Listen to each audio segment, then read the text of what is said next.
This whole Diddy stuff is absolutely crazy. Welcome to Dub of the Week, people. This segment, I will be talking about the Diddy documentary. If you haven't seen it, go watch it. It's a 4-part documentary, and it details a lot of the mystery that we've been involved in. If you grew up listening to hip-hop music, Biggie grew up listening to Tupac, as you can see at the back there, my favorite artist of all time. A bit of mystery that we've been trying to figure out all our lives. Like, I'm gonna do my best to do a bit of a breakdown, starting with 50 Cent. Your favorite villain? My favorite villain? I kind of like Diddy. Diddy sent him flowers after the docu-series came out. The docu-series at the moment is #1 all over the whole world. Everyone's seen it. It's basically just displayed what has happened for the past decade in regards to Diddy's upbringing, how he got into the music industry, how he got so famous, how he became an icon, what he had to do to get there. Anyway, let me play some clips for you. But before I go in there, this is some mob shit, first of all. In the industry and also in the streets, 50 Cent is gone, what kind of ish is this? Diddy sent me flowers at Club 11, LOL. Why all the foreplay? Get busy. You know I'm stupid. A warning. I'm 90s grimy. You don't warn me. LOL. Could be publicity stunt. You know, Diddy hasn't denied sending him flowers because it looks good on both parts. Streetwise, I heard Diddy's winning because 50's looking like, you know, like he's dry snitching, like he's working for the feds. That's what the streets are saying. I'm not saying that, you get what I'm saying. In this interview here, as you can see, look how 50 is so composed. This is that grimy street guy, you know, that he said he was. Let's roll some clips on here and see what he said. Now we have to talk about Tupac, which I wasn't committed to, but then I watched the doc. So Didn't know you were getting that. you have a lot of people saying stuff in there that makes it sound like maybe he was responsible for that murder, which has never been proven. That's a very serious But thing. we have PDIDDY over in Vegas now, getting ready to go on trial for that case, saying those things. We got this KVD. Yo, man, he's milking it, man. I'm not gonna lie. That's been postponed, by the way. Next year, August, that case is gonna start. I reckon this is gonna take many years. That 4 years Diddy's doing? Nah, I don't. I think they wanna put a decade on this guy, bro. Getting ready to go on trial for that case, saying those things. Yeah, I mean, we'll see what happens with his trial. I think right now it's up for August of 2026. And so it'll be very interesting. It was fascinating, though, to unearth, you know, different people that are not in the direct line of, you know, when all the Keefe news came out, someone like Kirk Burroughs, you know, you get to understand more of his opinion about what was going down. But I think more than just the actual murders and the tragic deaths of both Tupac and Biggie, I think that for us it was really important to understand some of the dynamics of those three, Sean Combs, Biggie, and Tupac, and what was really going on behind the scenes. That often gets lifted because everyone just wants to talk about, you know, the murder, you know, and not to really digest why. But do you think the viewers left with the impression that he was responsible? I think that that's really up to the court system and not to me.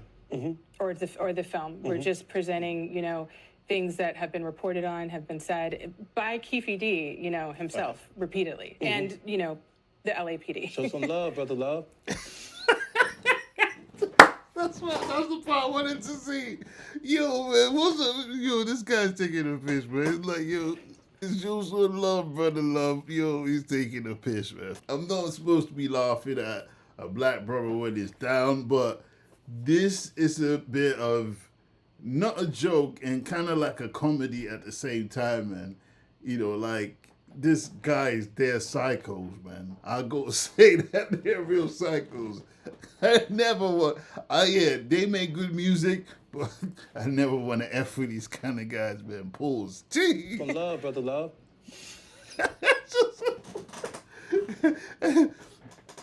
And you know why he's doing this? Look, finding out 50 Cent agreed to do an interview with ABC News Station only because it's one of the few stations they're allowed to watch in prison. He's a menace. Like, who does that? And he goes on here. Show some love, brother, love.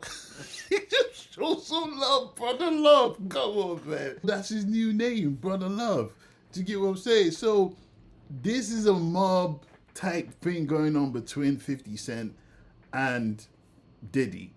You know, for 50 Cent to do this, the fact that obviously Diddy was dating his baby moms, Diddy asked him to go shopping.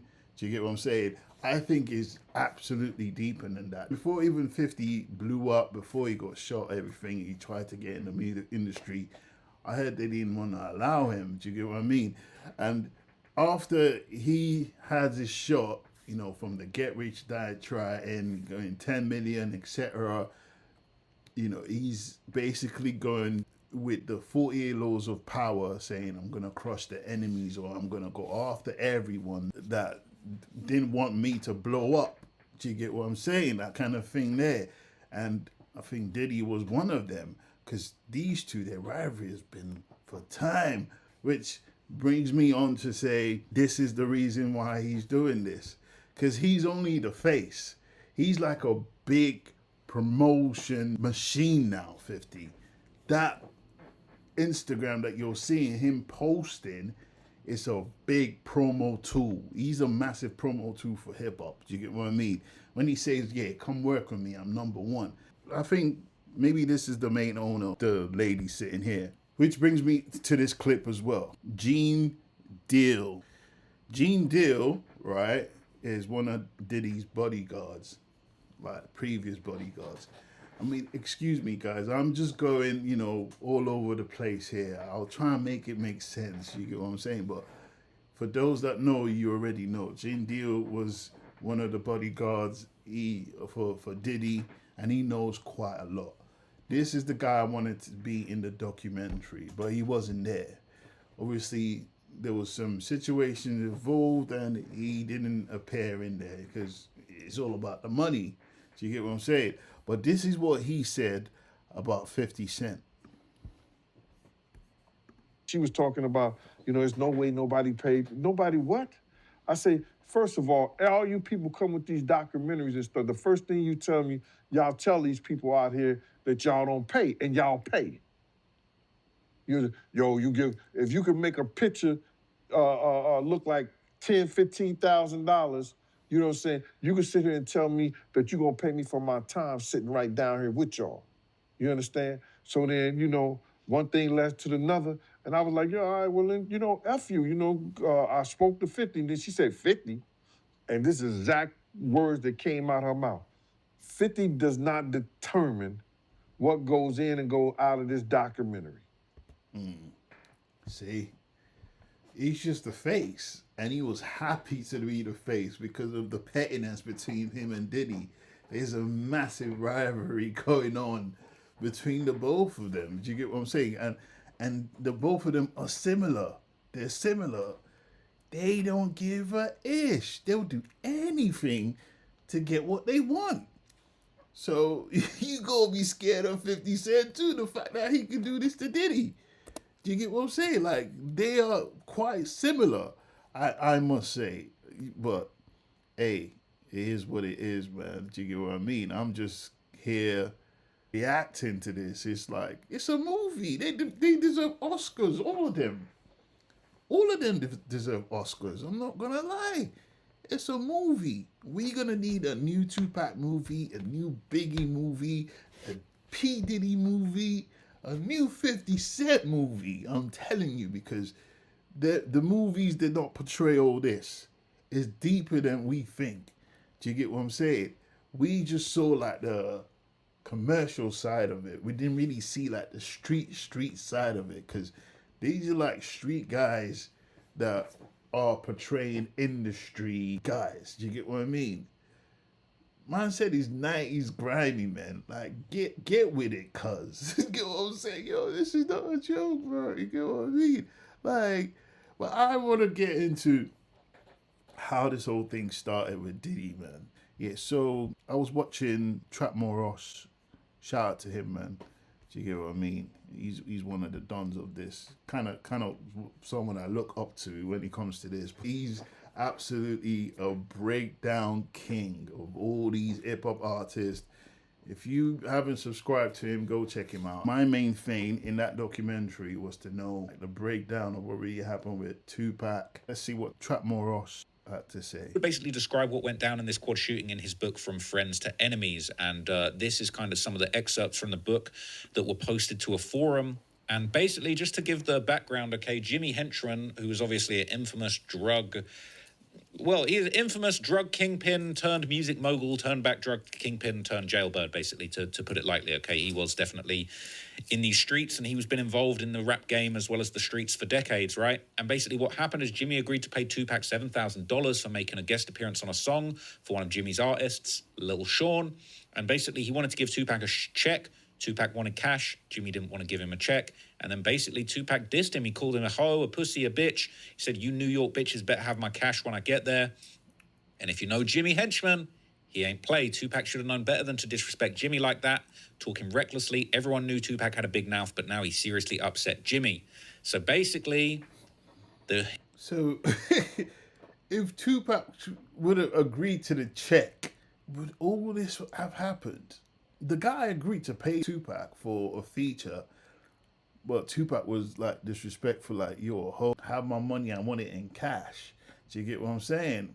Anyway, this is just what has been said.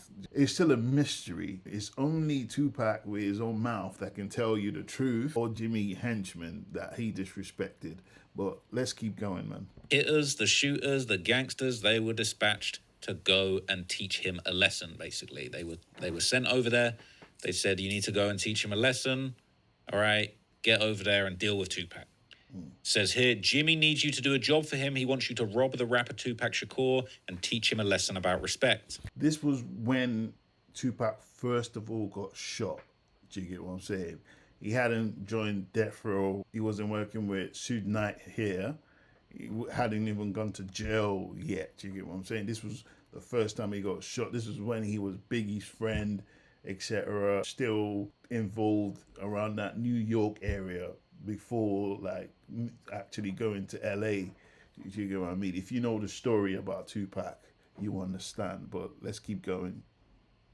So the deal was going to be basically that he got to keep all of the jewelry from the robbery except for the biggest diamond ring. Jimmy wants that as a souvenir, and he'll give you $2,500 to pay your peoples for helping you.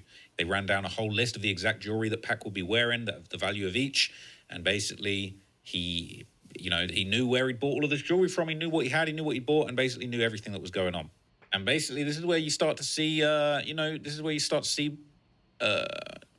Diddy and Biggie kind of get involved in this situation. And this is a situation where, Pac basically ended up feeling a certain type of way about Diddy and Biggie. And obviously the Biggie-Tupac beef is legendary, and they both ended up losing their lives. They basically explain, when we got off the elevator, Jimmy was right there waiting for us. To my right, I saw Biggie sitting on the sofa talking to Lil C's by the window. To the left up front, I saw Lil Sean behind a glass booth. All the way to my left, I could see Puff Daddy. He was talking to some dude with a dark bronze complexion like his. The dude was a little taller. Another person that can actually break this down is Lil C's as well. But in every interview, Lil C's just keeps quiet. And I would later find out this was Puffy's mentor and ex-boss, Andre Harrell. How many people know what's about to go down? He knows, Jimmy replied, nodding his head in Puffy's direction. He said, Diddy looked him dead in the eye, and that's when I knew he was involved. What Paulie told me, is this real? Yeah, it's all official, Jimmy stressed, but I don't want you to kill him, just rough him up and take his stuff. They got a call. Tupac will be here in 15 minutes, and he's got a couple dudes with him. They said, all right, we're ready. Jimmy called again, letting them know that Tupac and his entourage were in the garage around the corner, parking their car, and they'd walk around the corner at any minute.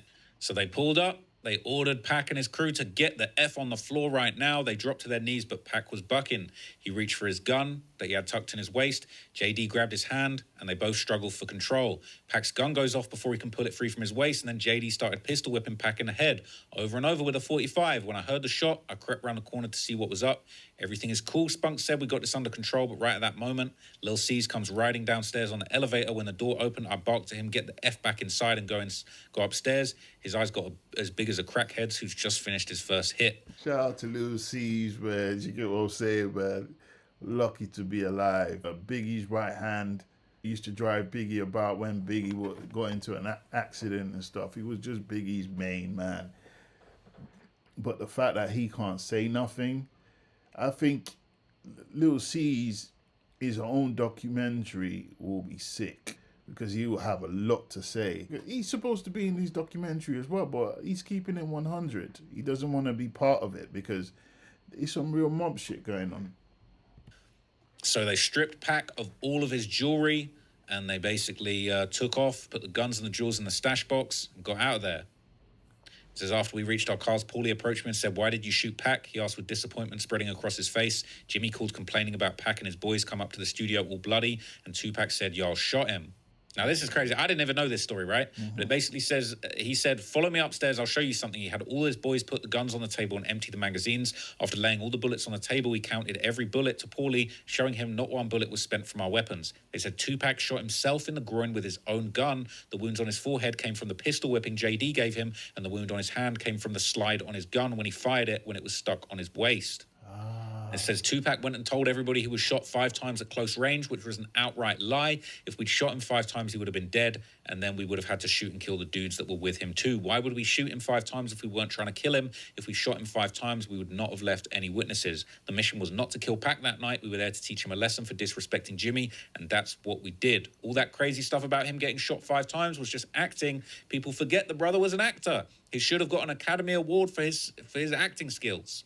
So obviously Diddy and his crew allegedly being in on it and knowing exactly what was going to happen, there was obviously going to be bad blood. And it sounds like he saw one of the artists associated with Biggie while the robbery was going down, and he kind of knew what was up, basically, right? And so apparently, okay, while Tupac was broke and locked up awaiting trial for his 93 assault case, Suge Knight would publicly show support for Pac and diss Diddy just outright in front of everybody at the 1995 Source Awards. This went down as being legendary, and this was basically throwing shade at Diddy and basically, you know, frontlining it for Pac.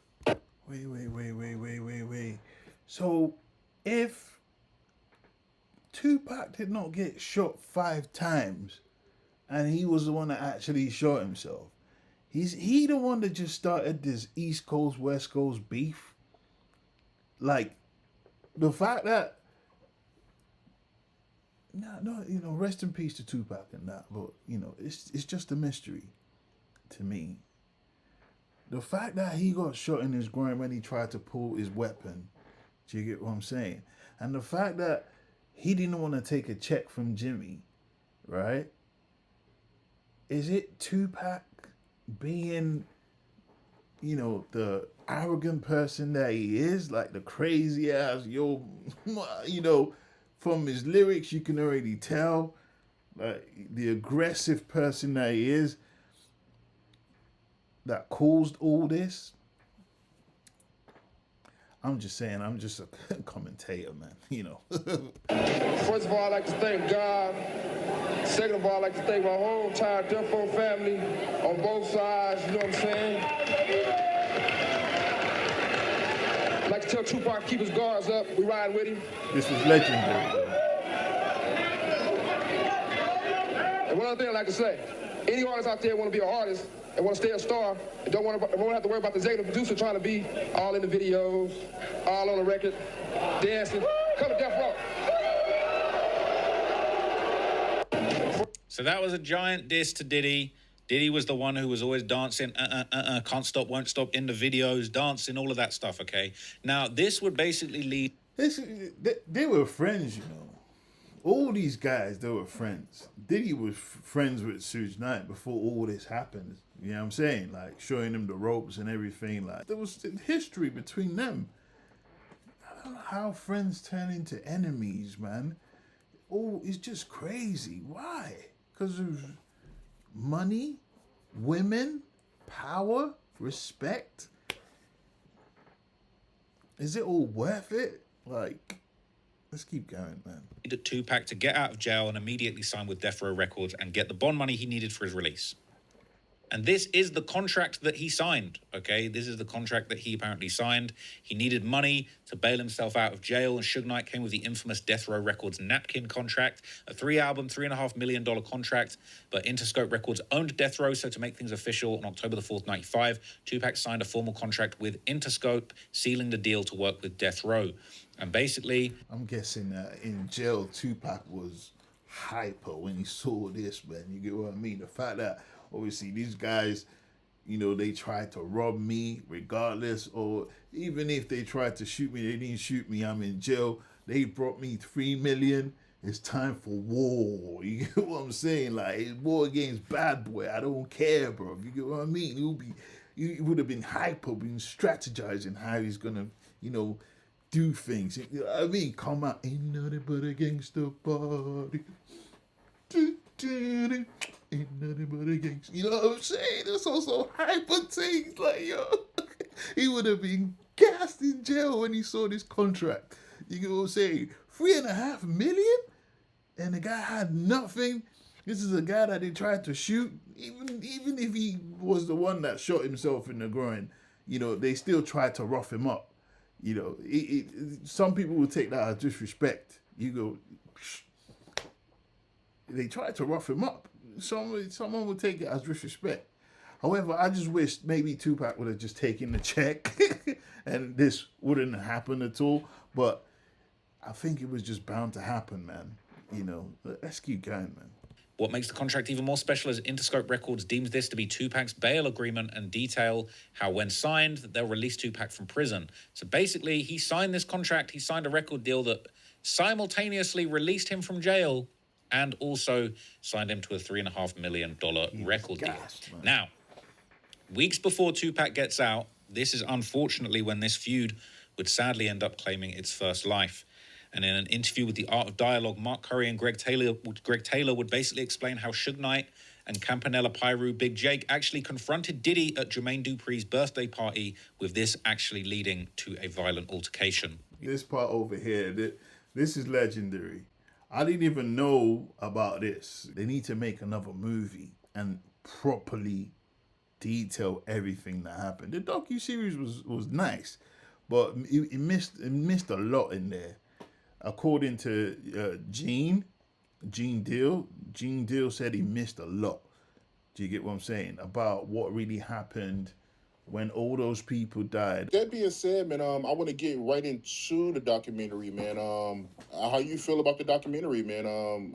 The behind the scenes footage they got of Diddy leading up to him getting arrested, and how you feel about all that, man?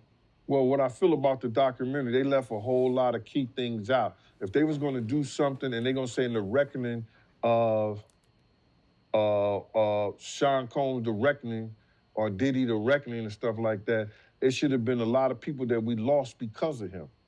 You know what I'm saying? It wasn't only Big. It wasn't only Tupac. You understand? For the atmosphere that he put those kids in.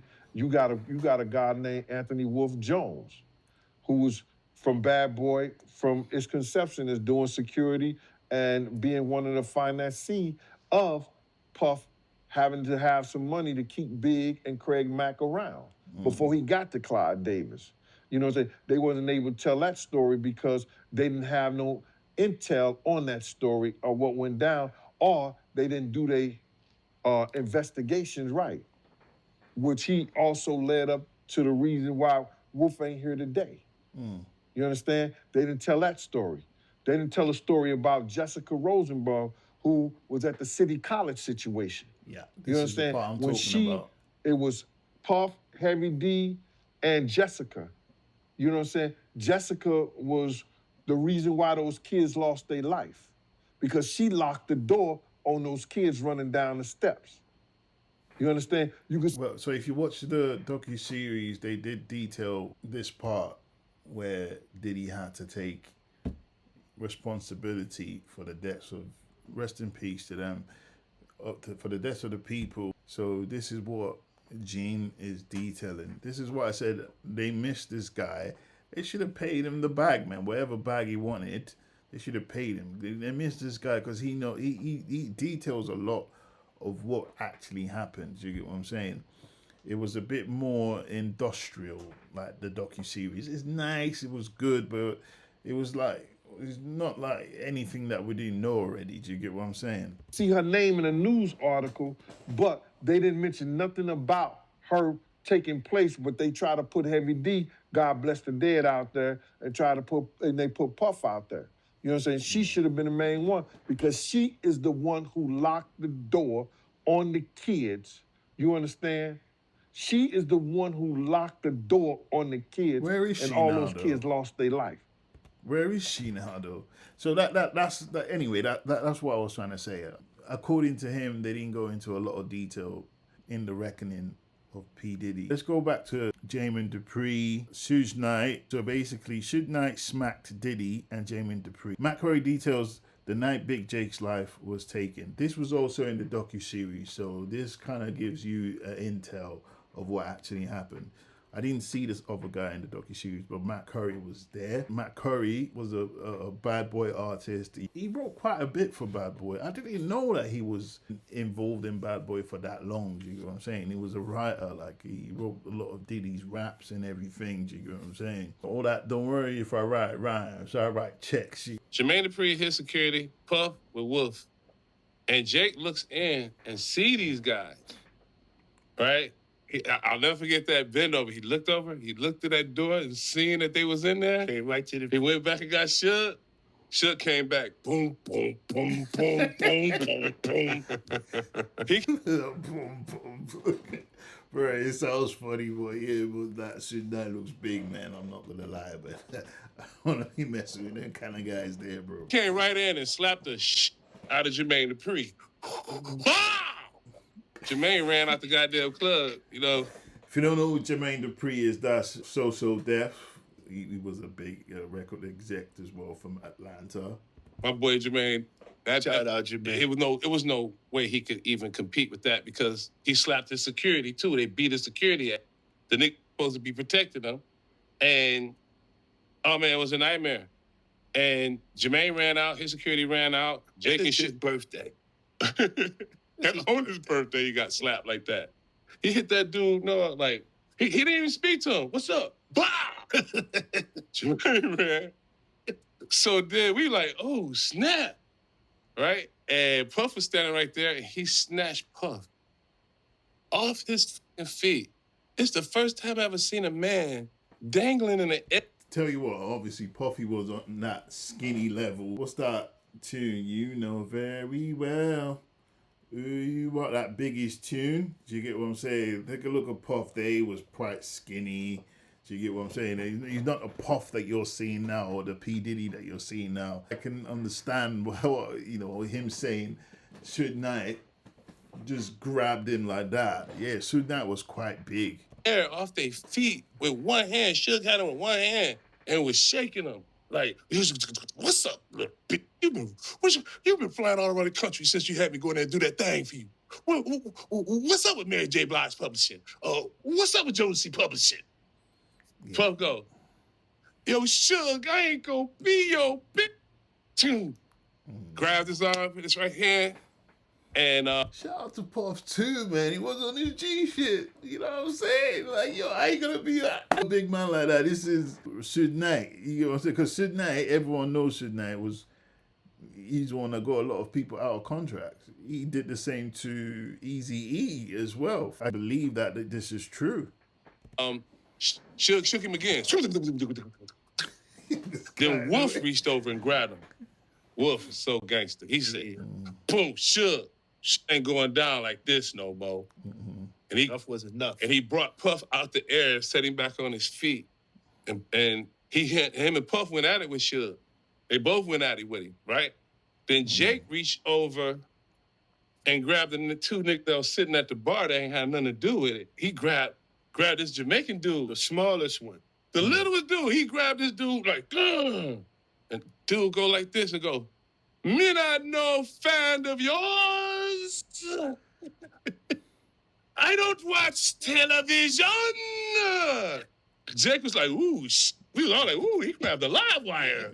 Like, this dude said, you don't watch TV. Oh, So he said, you gonna grab a Rasta, man. Rasta man go crazy, bro. I know you, man. Me wake up one the morning, me rope on me spliff, and that's it, man. I know you. You don't say what you know about these gangs that thing yeah go on here, man. Me come to give you some knowledge and understanding, some wisdom about this life you're living. You get me? and him back down. We like, whoa. Yeah. And we wasn't in the music business yet, so it was like, we trying to get in that shit, right? And this is Puff and Suge right here fighting in our club. People we want to meet. The people we trying to get down with, we like, oh, they here fighting? We have... So just our luck. So our partner who owns the spot, V, he comes up. Like, V, what you want to do? You want to squash this? Don't you want to squash this, V? He go, no. I'm like, what? He said, I got a room for this. We like, nah. Let them niggas fight it out. So we went up, we had a room upstairs, and then we just shoot dice in there. We go up there, and it was Suge, Puff, Wolf, and Jake with V walked into the room. We stood out, let them go in, and held the door down where everybody was watching. And all you can hear was boom, boom, boom, boom, boom. They was in there fighting like a motherfucker. All of a sudden, V opened the door, and there goes Suge and Puff standing there like this, hugged up. We like, oh, they worked that out. They worked that stuff. They was like, quick. And come on, man. Ain't no black eye or anything. Like, who had the black eye? You know, who punched who? Do you get what I'm saying? More detail on that, man. You know what I'm saying? Did Puff come out with a black eye? Come on, how can you go in the same room with Suge Knight and then come out and just say, oh yeah, you guys hugged it up? You know what I'm saying? What the heck was going on there? Cuz, pause. We all came down. We came out the club. It was like the beef is squashed. We came down the dance floor, and we were walking out the Platinum, and they had a little atrium. And I'll never forget, because I could see it, the tour bus across the street. We standing there, Suge's in front of, with Puff, they walking to the limo, hugged up. Jake and Wolf is walking behind them. All of a sudden, somebody started shooting across the street. And I knew Mark was at the front of the gates. Yeah, I'm like, I'm at the front. I know he was up there strapped. And I'm like, who the fuck is out there shooting across the street? And I can see the dude just busting, bop, bop, bop, bop, bop. And the security ran. The Atlanta PD ran that we paid to protect us from unwanted attacks and shit. When soon as that dude started shooting, the cop ran. I'm like, oh, it's the first one. We in trouble. Right, this era, man, was something crazy. This era was goated. Man, them just shooting like nothing. You just in the air. And the cops ran away, cuz. Who's there to save you? Nobody. Nobody to save you. A cop that's meant to save you runs away. Nah. This era was goated. Trust me. Oh, the cops ran. Yeah.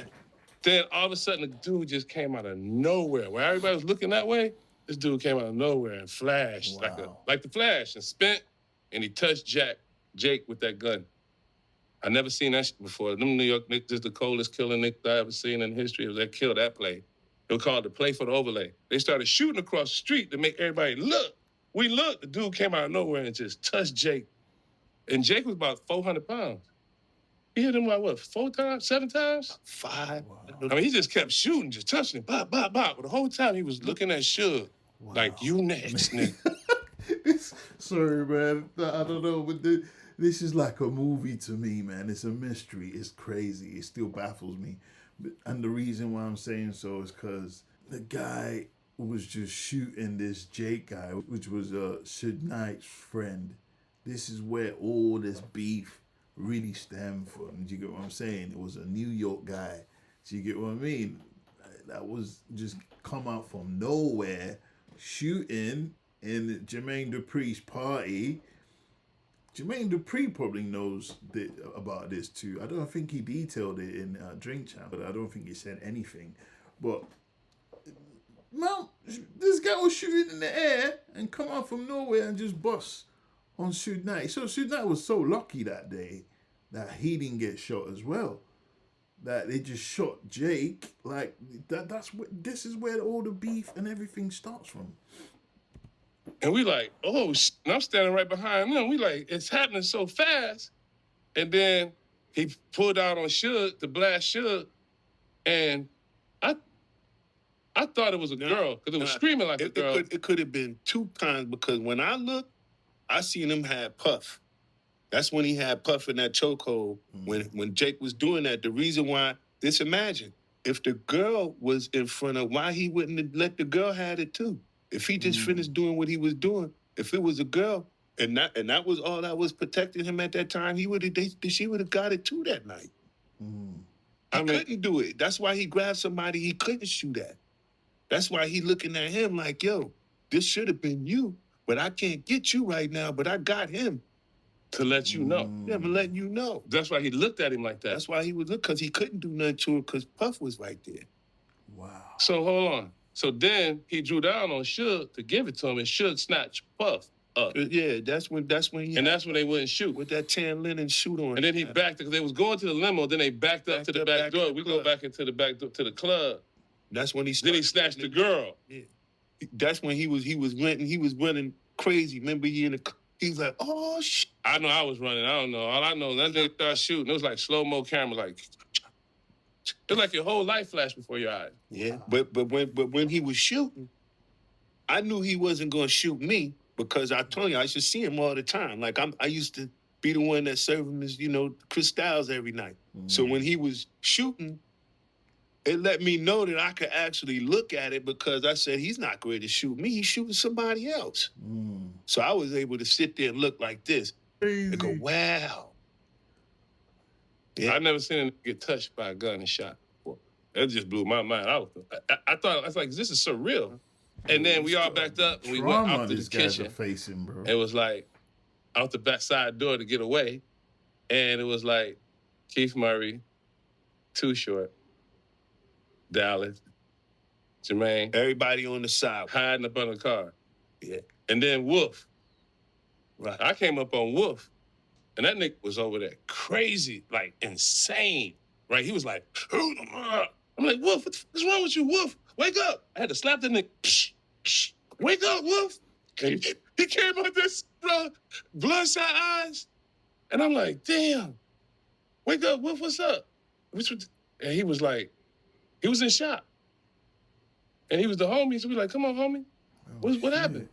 And all of a sudden, the dude came from around, the nigga who was shooting came around the corner. We on the sidewalk, they all up on the cars. I'm trying to get Nick to get up. He came around the corner with the gun, like, boom. And he drew down. It was like, if this nigga shoot, we killing him, right? He didn't shoot. He stopped and looked at us and froze. And he had the gun in his hand. Then took off. Then went back the other way. Yeah. Then we like, damn. What just happened? Where's the police? Right? Wow. This shit crazy. So I'm not going to play the whole clip of that. If you want to go check it out, man. But I'm just trying to dissect how this whole East Coast, West Coast thing happened. You get what I mean? Like, the mystery that we've all been trying to solve. The reasons why this happened. You get what I'm saying? It's just crazy. Like, is Diddy really a G like that? Or was he just surrounded by it because of what he wanted to become? Because in that docuseries, it does detail and tell you he left the one that broke through Jodeci and some other artists. They became #1, where he became this powerful person. Andre basically could not have two elephants in one room, and they had to sack him from Uptown. Where he then moved on to doing his own thing. This guy details it in the docuseries as well. I was talking about it and get your view of why this was an important part of the story. Take a look. He had this thing with strongmen, and he had a thing with wanting to be one, but not positioned to be one street-wise, but positioned to be one industry-wise. And they call that a paper gangster. So Diddy was just kind of affiliated with these guys he was quite, the affiliation was just strong. But this comes with him having that money, that power. He needed that protection as well. Do you get what I'm saying? The police, when a police is running, you're gonna need the protection of that shooter, bro. The shooter that's shooting, you get what I'm saying? Like, and then police is dusting, police is running, police is not even like, yo. You know what I'm saying? What kind of protection are you gonna be looking for? You're gonna need gangsters. You get what I'm saying? I'm not paying, nor am I involved in any of that. And so as he's paper gangstering, he's also trying to street gangster. Yeah, Kurt Barrows has a lot of insight. And, you know, this documentary is about people being able to tell their truth or tell their version of the story. And the only thing, I wish we were able to have Diddy be in the doc. So he could have said some things that, make people understand why people are saying these things about him. The outreach went to his team and they gave denials, but he didn't want to participate. Yeah. What do you think of the psychology, 50? Because in getting to know you, I've learned that you could have been a full-time psychologist and done very well with that. You have a keen eye for people. Fair? Oh, yeah, I try. Mr. Burroughs makes the argument that Diddy was overcompensating, that he wasn't initially actually a tough guy. Right. And then there's the old saying, be careful who you pretend to be, you might become them. Be careful who you pretend to be, you might become them. However, Diddy was raised by a gangster. The story is all on the internet, please. I'm not making this up. From when Diddy was small, he's already seeing these things. In the documentary, they said Mom used to cruise in a Cadillac and always pulling up in different places, like pulling up. Do you know what I'm saying? What was she pulling up doing? She pull up, like 2 minutes pull up, 2 minutes pull up. That sounds like, she's serving the ting, you get me? In them ends, you call for it, you call, yo, you got the ting, I beg you, deliver to me, you get me? That kind of thing there. Let's hear what 50 had to say, man. This is true. Did that happen to him in your view?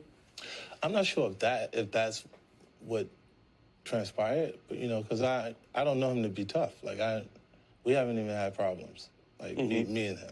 Like, our issue, they'll say we had beef for 20 years, but I have hired both of his sons for different projects that I worked on, both two different television shows, Quincy and Justin. Bro, man just sent you flowers, though. You get what I'm saying? I hope that flowers is just made up. You know what I'm saying? 50 Cent is he's the smartest marketing genius ever, man. You get what I'm saying? I have to give it to 50 Cent.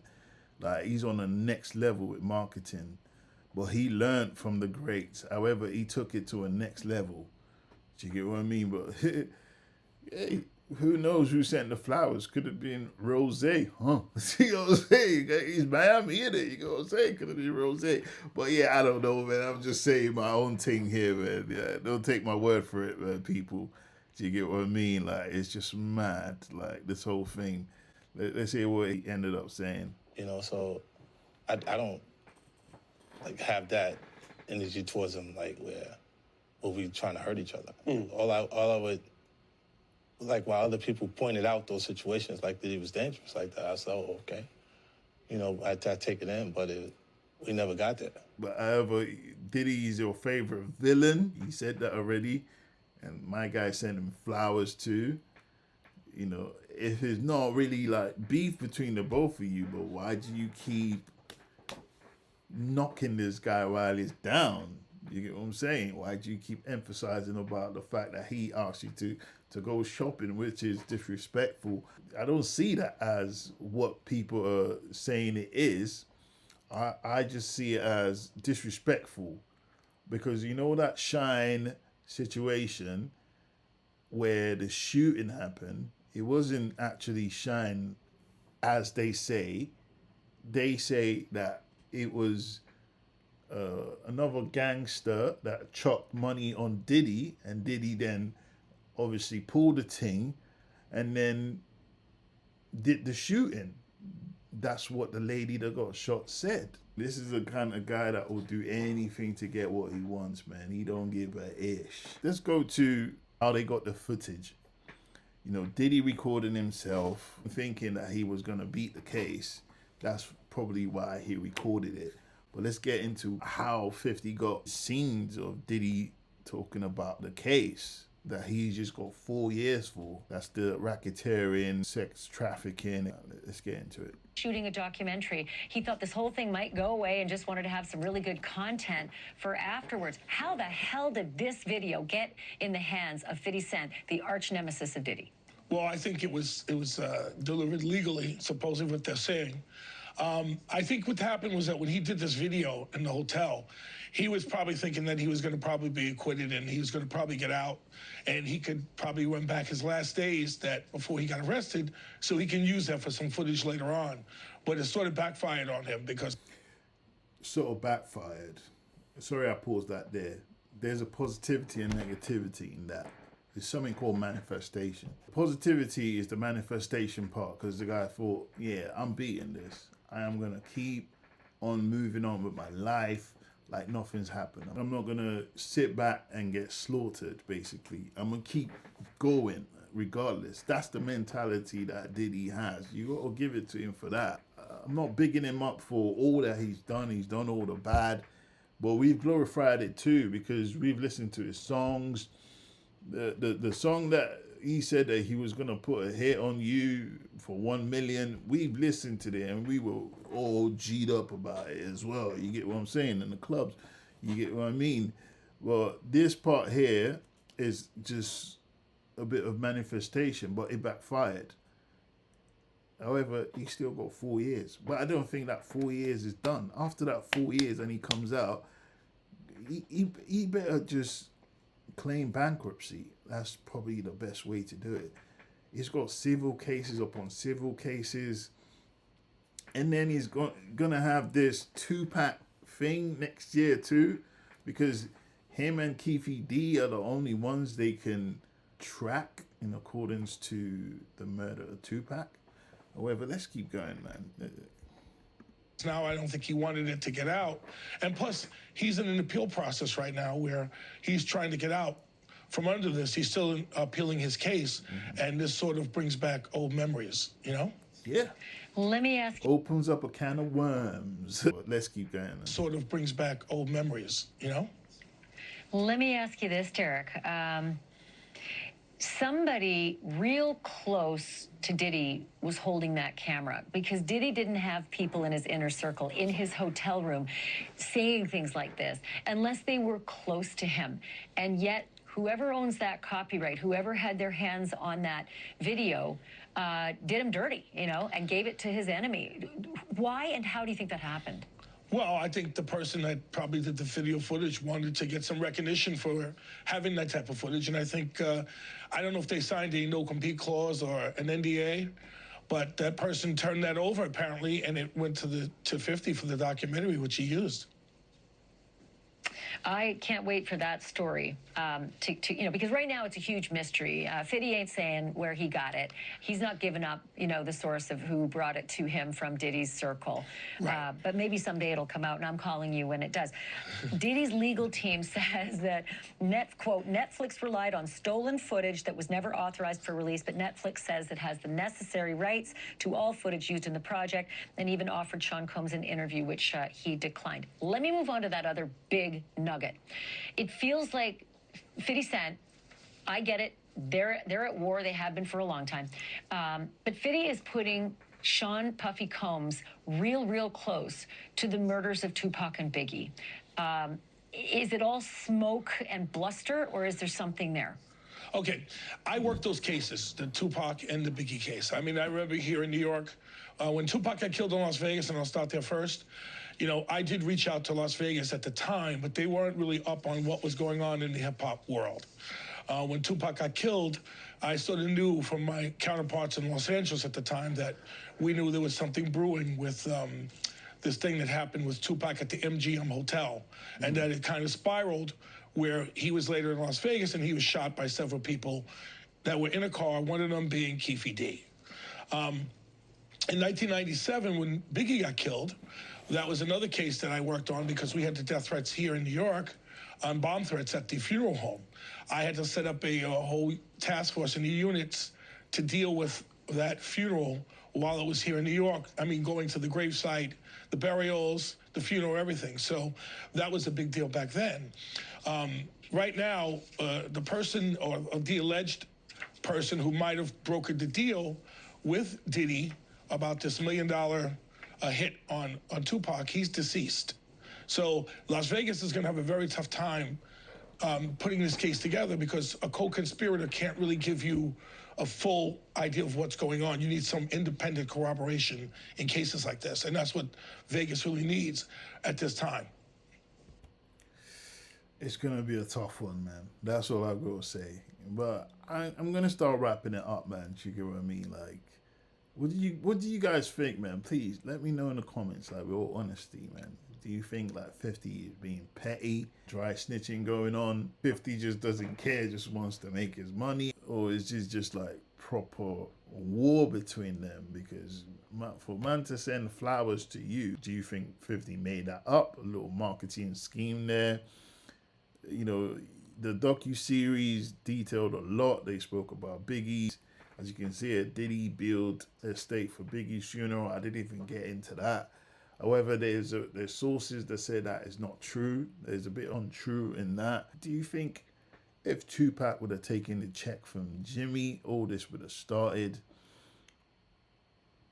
Or maybe if Diddy would have signed the publishing to Suge Knight, Jake, which is Suge Knight's friend, would have been alive and all this beef wouldn't have started. You get what I'm saying?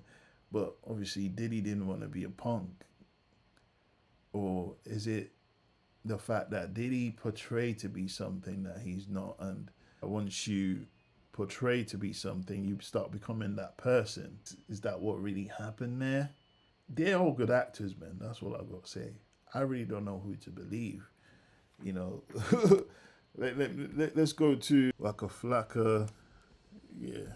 So Waka Flocka Flame does not trust celebrities after watching a 50 Cent Netflix Diddy documentary. I never do no feature. I'm going to studios. Thank you. I'm not even hot no more. Nobody even requesting me. All that shit, bro. I'm Cinquetta. You showed me something, man. Hey. No excuses. Look, man, I can't talk to no that got glasses on talking to me every time I see him. I gotta see the lies in your face. I gotta see the demon in your eyes, the angel in your eyes, the confidence in your words. I gotta know you real, what you're saying to me. I can't trust no man glasses all day, man. Look me in my eyes when we talking, man. Real shot. Yo, man, I'm gonna end it on that note, man. Do you get what I'm saying? However, rest in peace to Tupac, man. Look, we was young, we were dumb, but we had heart. I must say, man, these guys had heart, like, for real, man. Do you get what I mean? As much as everyone hates Diddy, they did glorify him, you know, to becoming who he was or who he is. Anyway, guys, please, if you watch this, like, share, and subscribe. I need more likes to this to create more awareness and, you know, to try and do more of this double the week and stuff. I try to cover as much in regards to the whole East Coast, West Coast beef. I think Biggie got involved because he wanted to get out of the hood. That whole game is just dirty, man. You trying to sell dope, you trying to rap about it, you being a gang member and there's a rivalry involved or war. Do you get what I'm saying? It's just dirty. You gotta be ready for it, man. You gotta be built for that. If you're not built for it, you know what's gonna happen, man. On that note, I'm gonna leave it. You know, please do like, share, and subscribe if you like this video. It's your boy, THEDUBB. I'm out of here, man. Cheese.